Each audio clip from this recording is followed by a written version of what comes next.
Right, morning everybody. Welcome to some training. We've got some guest stars with us. Kerry and Sean from NGL are going to tell us all about the deeds office. And if you looked at the invitation that I sent out, that is in fact a photograph of the deeds office in full flight. Those, is that right, Sean? Those chairs and the neatness and the orderly hanging out. Absolutely, the deeds office is the pinnacle of orderly conduct. Okay, cool. I'm being sarcastic, just in case nobody got that. I'm going to hand this over to you, Sean. I'm going to make you captain of the ship. Make host. I think that shouldn't affect my... There we go. Right. There we go. I'm just going to admit there's some people coming in quickly, and then we can actually get started. All right, so morning, everybody. It's good to see you all again. I'm wearing my lucky red Property Co's attire that I always wear when I do these things. And basically the entire point of what I'm about to talk to you today is just so you have a little bit better understanding of how the deeds office works. Based on my experience, I go to the Pretoria deeds office quite often just to help out every month end as well when it gets very busy. And yeah, just sort of an insider look into what it actually does, and also how that'll affect you as estate agents and how it affects us as attorneys. Let me just get these last few joiners in here. And then I'm just going to go over to this PowerPoint here. And right, I think we can begin. There we go. So the topic today, a walk through the deeds office. The deeds office, I'm sure you all know what it is. I'm not going to hash it out too much. It's basically just a central registry of all property ownership in South Africa. Government controlled. It's under the Department of Rural Development and Land Affairs, I believe, something along those lines. And there are about 11 deeds offices around the country. Pretoria happens to be the biggest one by far. And there's a lot of property transactions that move through that office. So I think in Gauteng alone, there were about 266,000 transactions that moved through in 2019, 178 billion rand worth of property being moved around in Gauteng alone. So if anybody tells you you're not in a lucrative field, just hit them with that statistic. This is what it actually looks like. It's on the corner of Bosman and Pretoria Street. This is where we have to go to, well, at least one of our conveyancers will have to go there every single day. And we've got another conveyancer that attends to the Joburg one. It's a little bit smaller. And the first step that we always start with when we get an instruction, everything we are doing from the point when you give us an instruction is preparing to go to the deeds office to lodge, making sure everything is done 100% correct, everything is in order. We've got all the certificates we need to actually lodge the documents. Basically, the deeds office will not allow you to make any mistakes in a transaction. They will pick it up like that. They are so good at doing that. So we want to avoid as many mistakes. So when we get to the deeds office, everything just sails through. But sails through is probably the absolute wrong word to use for the deeds office, because as you're going to see, there's a lot of steps that will cause delays. And unfortunately, a lot of those aren't in our control. We start after we've prepared everything, after bond approval, after costs have been paid, after balance purchase price has been paid. We've prepped everything. We've signed with all the clients. We are finally ready to go to the deeds office. And the absolute first step we do is lodgment. So lodgment is when we take all of our files that we've been working on and we physically go to the lodgment counter and we drop them off. It's a very simple procedure, or at least it should be a very simple procedure, because what happens a lot of the times is if you do a transfer, that's one file that can be attended to by one attorney. If you do a bond, that can be attended to by another attorney. And if there's a bond cancellation, that could be a third attorney involved. All three of us, if it is different attorneys, we try and get everything under one roof so we can speed it up. But if there are different attorneys, if one of them is not ready to lodge, we can't lodge. We have to have that entire batch prepped and ready to lodge in one go. So that's the first place that a delay will come in, is if we are working with other attorneys to try and get them ready to actually go to the deeds office. And it does get pretty hair-raising. Kerry is one of the nicest persons I've ever met in my life. And when other attorneys delay us, she becomes something else. I've seen it happen. It's quite frustrating. And yeah, that's pretty much where the first delay comes in. So if we can do everything under one roof, we can sort things out internally. So it's not too much of a problem for us. But when we're dealing with other attorneys, oftentimes there's delays. The next stage that we're going to go to, well, that's just what the lodgment counter actually looks like. It's not a great photograph, and you'll see a lot of these photographs aren't that great because you're not really allowed to take photographs inside the deeds office anyway.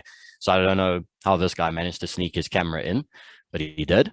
The lodgment counter will just drop our batches off, and they'll be processed and sent off to distribution. Distribution is really the beating heart of the deeds office. Just like your heart pumps blood around your entire body, distribution pumps all those batches to where they need to go in the different parts of the deeds office. The issue we have with distribution is if they have a backlog, the entire system is backlogged. The result is a delay. In fact, just recently, distribution was on a slow strike. I believe it was last week, Friday, where they weren't happy about sort of the quantity of work they were being given. They were seriously backlogged. In fact, just a couple of weeks ago, I went to the deeds office and I had to track down a file that had been there since the 22nd of February. It was the 3rd or 4th of March at this point. And when I sent my tracking form in, the response I got was quite literally, there's a backlog, go away. There's nothing we can do about it.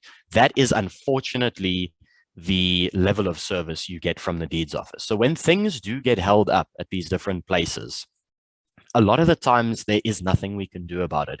Even if we physically ask them to pull that file out and we manually moved it to another point, there's nothing we can do about it. It has to go through the system. So distribution after lodgment, and after all the other levels I'm about to tell you about, it goes back to distribution and then on to the next place it's supposed to be. So a delay in distribution is one of our worst nightmares.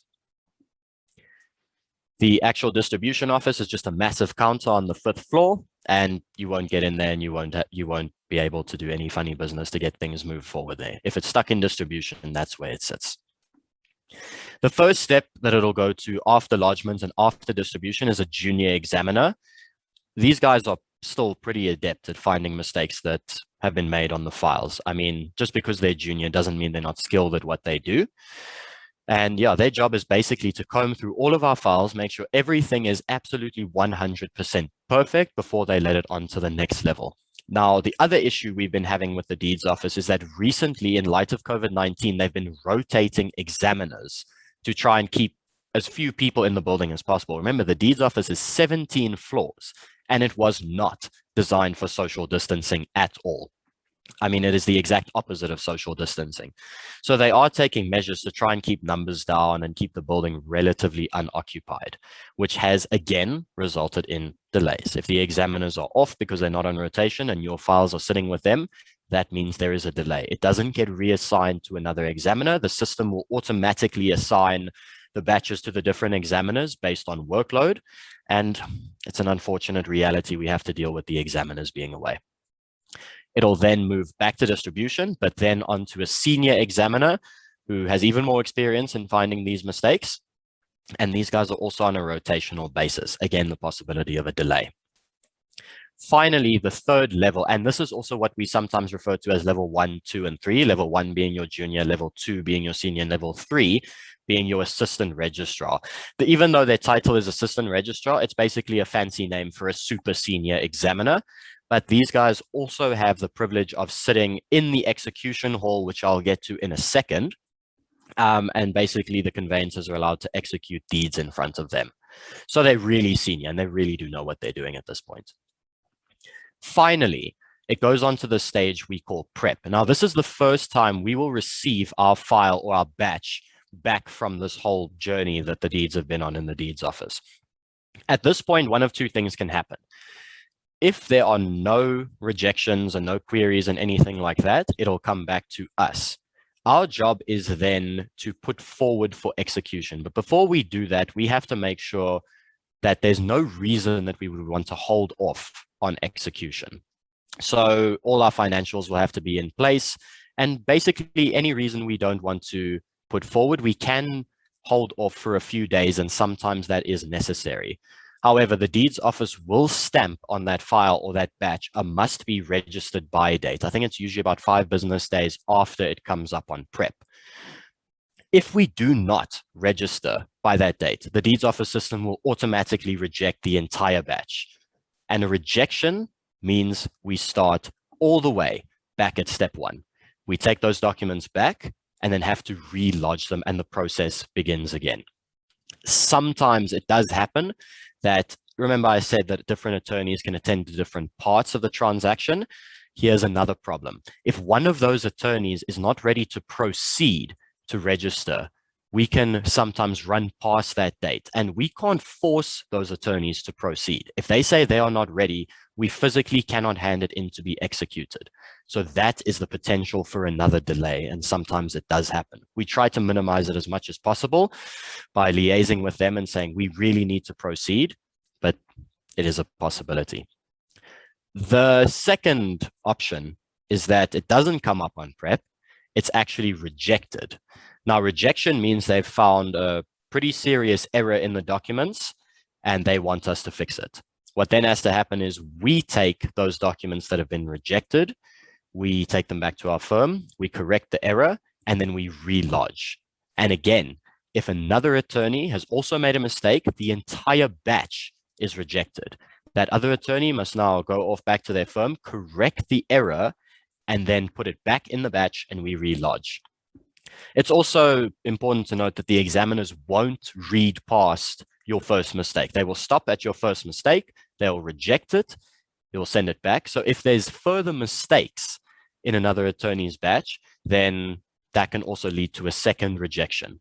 So you can see how difficult it is to work all as one cohesive team. That's why we like to have everything under one roof, if at all possible. So if it is rejected, the only way, and this is basically the prep room, this is where all the conveyancers sit before they go to the execution hall, do their administrative tasks, do their proceeds, all of their work, we sit here. It's quite large. It's about the size of our entire office, probably a bit more. If the examiners have incorrectly rejected something, which does actually happen, then there is a procedure we can use to get it back into the pipeline and save that batch from being rejected. It's called corrective maintenance, and it is quite an intense and lengthy procedure. You basically have to go and consult with one of the examiners or the assistant registrars to have it put back into the pipeline and explain to them why their rejection was incorrect, because they of the opinion that what they say is fact, which is an unfortunate reality sometimes. But if we can prove to them that they rejected it wrong, then we can get it back into the pipeline. But again, this is likely to cause a delay because it will have rejected on the system, and that has to basically be reversed. There's also another thing I'd just like to bring up quickly that some of you may have heard of called black booking. Now, this is a procedure that we can use so that when something comes up on prep, if we put it forward, it usually only registers the next day.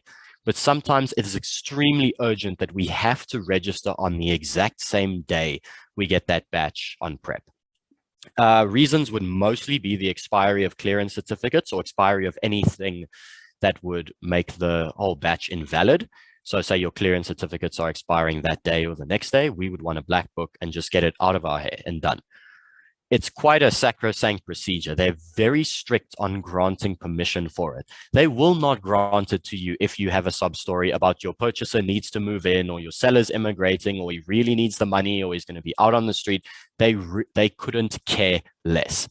It is only for reasons of that actual transfer being invalidated that they will go for. They won't listen to any other story. And 90% of the time, it's for your clearance certificates. The black booking procedure is also extremely arduous. I've done it before. It takes me about 2.5 hours because you have to go get permission on the first floor, scan it out of prep on the first floor, go to the 11th floor where they black book it officially, go down to the mezzanine level where they scan for interdicts, go back to the first floor, scan it back into prep, and then put forward for execution. It is such a runaround. And a lot of these procedures in the deeds office are exactly that. It's a runaround, which is why I go there at the end of the month to help out when things get quite intense. So yeah, that means a lot of running up and down for me. And with the 4-person capacity limit on the elevators, it takes a while. I've waited for elevators for half an hour and I've run up those stairs exactly once and I refuse to do it again. It's not happening. I'll wait an hour if I have to, because going up 11 flights of stairs is not something that's, well, it's just not pleasant. So black booking, you may have heard of the term and you may know what it is, but please don't think it is a procedure we can use to move your matter faster. It is only for those situations where something is expiring or there's an urgent reason we need to have it registered. Your sellers and purchasers' life story will not sway the people granting permission for black booking. Finally, after we have put everything forward from prep, it lies for about 1 day, and then it comes up for execution. It's actually called being thrown out. It's not thrown anywhere. They place it all our batches neatly in our execution box. Each firm has one. Our conveyancer will go and pick up those deeds to be executed from the execution box, take them off to the execution hall, where they sit in front of the assistant registrars. This is usually between the hours of 9:30 to 11. And they will actually sit there and sign the title deeds. And that's when a deed is executed, is when the conveyancer has signed that title deed. They then hand it in to the registrars, who then countersign everything. And that is when the property is registered. In theory, in law, from that very second that the registrar or assistant registrar fixes their signature to that deed, the property is transferred from the name of your seller to the purchaser. Now, at this point, us as conveyancers, we can breathe a pretty big sigh of relief that we've managed to move this whole matter through the deeds office. And yeah, from there on, it will go and there will be some admin work that needs to be done. This is the execution hall where all the conveyancers sit. If you look on the right there, those nice big fluffy chairs, those are where the registrar and the assistant registrars sit. And the conveyancers sit at these wooden tables. Again, only between the hours of about 9:30 to 11, although sometimes they'll push registration hours a little bit later if there were delays in the deeds office. So yeah, the final work is, look, from this point on, everybody's pretty much happy because the rest of the work that has to be done in the deeds office is really just admin stuff and a lot of microfilming. The deeds office loves microfilm. That's how they keep their records. So they will send all these registered deeds off to be microfilmed, to have their systems updated. And then they finally give that batch back to us as conveyancers, which will have the title deeds and everything like that. We take it back to our firm, do our final admin work, proceed to close our file, and your purchaser's title deed is now ready for collection. So I'm sure you're wondering exactly what timeline this all takes. And I've been intentionally vague with the timeline because ideally, this is sort of the timeline that we'd be looking at. This is business days, just by the way. The deeds office is absolutely closed on Saturdays, Sundays, and public holidays, like any government department. This would be an absolute dream transaction if we could get it done like this. And occasionally, sometimes it actually does happen that it works like this. But when I say occasionally, it's like once in a blue moon type of thing. The actual timeline is very different. You'll remember that at just about every stage, I had that little result equals delay thing over there. Because at every single stage, there can be a delay. And a lot of the times at multiple stages, there are delays. Especially now with distribution being overloaded and backlogged, with the examiners being on rotation, working with other attorneys either to get lodgment done or to get their proceeds. Some attorneys will wait 3 or 4 business days to give us a proceed when it comes up on prep. This timeline can stretch quite a bit, especially also if there are rejections and things have to go back and we have to start again. What's even more tricky for us is when the deeds office closes. It has happened. It happened recently, I think at the end of January. Because of that must be registered by stamp, sometimes it'll happen that the system will automatically reject deeds even though the deeds office has closed through no fault of our own. And that's when we would again have to try and use that black booking procedure if they grant us permission to do that. The deeds office is so strict sometimes that they won't actually grant us permission even if they were closed. It's a little bit archaic and a bit strange, but essentially what they say goes. So yeah, deeds office closures isn't just those 2 or 3 business days that they're closed. It's us losing all that time in the deeds office to move your matters through. And then on top of that, having to deal with the new work that we get in and waiting for all the guys at the deeds office to actually clear out their backlogs and get everything moving again. So we feel the effects of a deeds office closure at least a week to 2 weeks in the future with how backlogged we can get. So basically, again, that's an ideal timeline I gave you, would be about 10 to 15 business days. But at every stage, there can be delays and for different reasons. So I think once you have the understanding of exactly why the deeds office, or exactly how these delays occur, you're better equipped to advise your clients from the beginning exactly how long this process is going to take, and also just so we work better together. When we tell you, you know, it's held up at a certain level or that distribution is backlogged, at least now you should know where that delay is coming in. And believe us, we won't lie to you and tell you that, you know, there's a backlog just because, well, just because it's not registering. When we say the deeds office is slow, it is actually slow. It's a government department. Unfortunately, they don't have much reason to do their work faster than we do. They don't get paid extra for doing more work. And in fact, that's what the slow strike on Friday was about. This distribution wasn't happy with the amount of money they're getting paid for the work that they do. So yeah, that was just a very brief walk through the deeds office, all the different levels, what they do.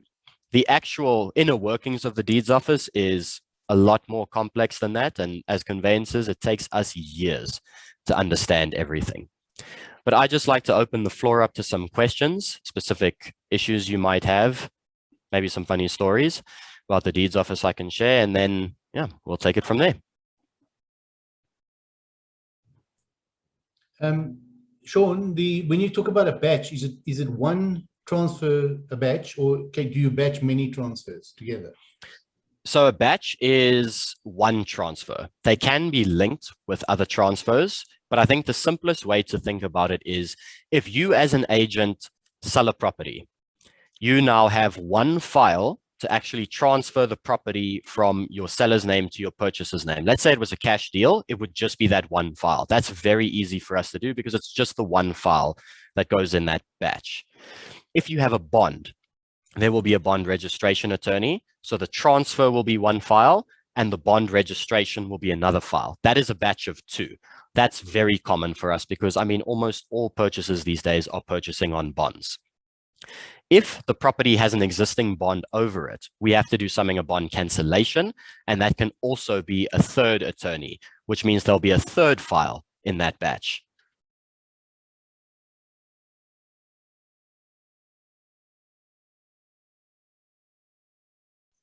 So I hope that gives you some understanding of exactly how many related things. And sometimes there can also be multiple bond cancellations on one transaction. If people have taken further bonds over their property, you have to cancel multiple bonds. So there'll be 2 or even 3 bond cancellation files. So you can have a batch of 5 or 6 files.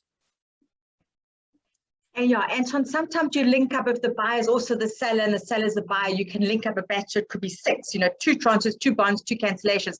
We try to avoid that because there's more chance of somebody else going wrong. So we try not to link up with other matters if we don't have to. But if you're doing a development, you can have a batch of 350, 400. Not even, I've heard no problem. I heard that also one of the reasons the distribution strike happened is that a few developments of 800 went through distribution, and they basically reached their quota and said, we can't do all of this work. That was recently.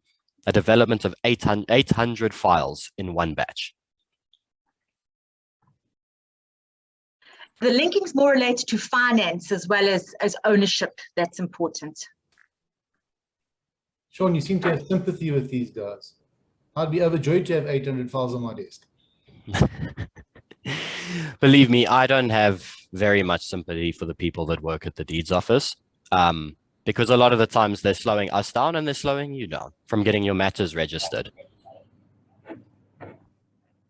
The only people I think I might have a little bit of sympathy is with those people who scan all the documents. And funnily enough, I always thought to myself, why can't we automate that procedure? Why don't we get automatic scanning machines? Until I actually saw how they scan with the barcodes on the deeds. I've clocked one guy scanning 5 files a second manually with his hands like this. I mean, that's what it looks like. It's incredible. Yeah, China, a slow train to China. That's basically what it is. All the lawyers have different lodgment numbers. So we're not NGL, we've got a lodgment number, and you've got to go find the other lawyer with another lodgment number and link up and chat. And what are we, number 200 or something? No, in Joburg, we are lodgment number 615. And in Pretoria, we are 1233. that is more than like 2,000 conveyances you can deal with in the Pretoria Deeds Office. As simple as that. And you've got to find the right one to put it in, and it's quite a thing. And it's also important to remember that a lot of these conveyances that we sometimes have to work with aren't conveyances like we are, where we are highly specialized and this is what we do. They will be qualified as conveyances, but they will only do 1 or 2 transactions a month. And working with them is a bit problematic because they don't have dedicated people that go to the deeds office. They don't have prep clerks that also help them out. Those ones, it's a little bit difficult to deal with because they don't have the infrastructure to actually deal with the deeds office. They can hold us up a bit sometimes. So the takeaway is, yeah, and if we get an account from the deeds office, for every transaction we pay a deeds office registration fee, or the buyer does. Now we get our account, we have to pay it. You know, that sometimes we get matters rejected because other attorneys haven't paid their account. So yeah. It's also important to remember we also use administrative assistants in the deeds office called prep clerks that help us out. And one of the things that made it so difficult recently, after this most recent deeds office closure at the end of Jan, they were not allowing prep clerks into the building. Now that's like cutting your admin personnel out of the equation, and you suddenly have to do everything yourself because they physically were not allowed in. That's also one of the reasons that I had to go at the end of Jan for quite a while, is because they were allowing conveyancers, attorneys, and candidate attorneys. And when I was still a candidate attorney, the firm needed my help, so I went. Yeah, interesting thing for you guys is in Nigeria, there's the land scam. I think it's called 420, where the guys, they put a for sale board up on a piece of land, they sell it. They take transfer, they get the deed in the person's name, and they carry on for another year or 2. And then that guy sells it. And the one piece of ground that I was talking to a guy about had 5 previous owners, and the original owner had never sold it. So it was a scam. But now for the attorney to sort this out, there were 5 owners who had legitimate title deeds going back over 15 years, and everybody had been paid in that. So it was completely legitimate in every segment. But over the whole thing, I mean, you have to try and unwind this now, because the guy now had died and they wanted to execute on this and use it. They said, but you don't own it. This first guy owns it. Sure, there's another owner. So there are 5 owners. So that, as much as this is a very difficult situation, it's a lot better than having that kind of nonsense going on there. Anton, Yeah. there's a law firm in Jan Smuts, right near the Westcliff Hotel. They were doing that. The conveyancer there was up to mischief, and she was struck off the roll only about 6 months ago. And she was also dealing in areas that she was completely doing that kind of thing. Yeah. Well, I am pleased to hear that South Africa's caught up. We'll be back. You won't let us be beaten out by Nigeria. But yeah, Anton, just on that point, even though our deeds office is quite, it's a massive process, and most people would think it's unnecessary sometimes. It's one of the most accurate in the world, I believe, if I'm reading this correctly. And that kind of situation should never be able to happen unless, of course, that conveyancer is doing funny things and issuing fraudulent title deeds. I mean, the deeds office, the system is so long and dense, but it's a sharp process. So I think it's in America, you have to buy title insurance or something of that nature when you purchase a property, so that someone with a stronger claim to that land, say his grandfather, great-great-great-grandfather owned that land and left it in his will, can't come and take that property away from you.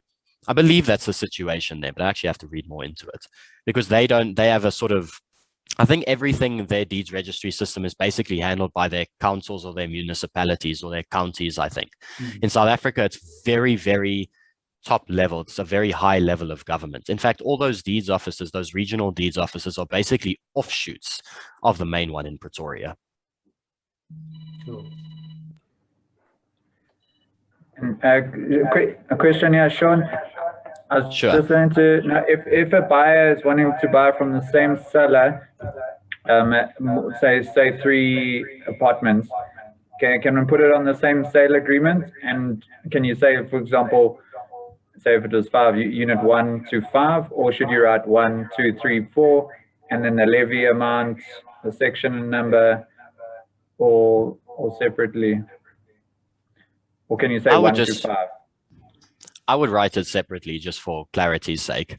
You don't want anybody to misinterpret your offer to purchase. But yeah, you could sell multiple properties like that. Yeah, but don't. But don't. Just have 5 separate deeds of sale. Look. It's not. Especially. And I mean, what's an extra offer to there's a purchase bond, to because fill out? you can have one bond over 5 properties. Then if you sell one, you've got to cancel and reinstate. That's a very big problem. Rather just have 5 different offers. And pre-fill out your offer so Yeah. you're not doing any of the work. Cool. Right. Any more questions for Sean, who in his first life wanted to be a helicopter pilot, now stuck in the deeds office, running upstairs? I mean, what can you do, hey? Going to the 11th floor all the time. My legs are on fire, can't feel them. First I need to world gym my problem, legs more Sean. often. First World problems, what can you say? Yeah, I would highly recommend, if one day you don't have anything really better to do, to try and organize a tour to the deeds office to actually see the internal workings of it. It's quite an eye-opener if you can get to, well, look, I drive to Pretoria all the time, so if I can do it, I'm sure you as agents could as well. I don't know if they're doing tours now, but they probably will reopen it when COVID really starts quieting it down. And then you can sort of see the mess that we have to put up with as conveyancers. Believe us, we have to put up with, as much as it hurts us, it's also hurting you. So everybody's being hurt by the deeds office when there's delays in this transaction. Don't think we enjoy delaying things. Yeah, I think it's important to remember that the transferring attorneys don't get paid until the deed's transferred as well. So it's not like they've got all the cash. So everybody's hungry until it transfers. So there's no percentage in them delaying anything. Exactly right. There's no incentive. The incentive is for us to move things through as fast as possible. But sometimes our hands are unfortunately just tied. Cool. Right. Any more questions? Sean, thank you so much. Thanks, Kerry, for loaning us your stars. Fantastic work. Thanks, NGL. Thanks for having me, Anton. Right. Have a nice day. Can you send us your presentation, please, Sean? Absolutely. All right. Cool. Thanks. Thanks, Nice Sean. to Cheers, see you. everybody. Thank you.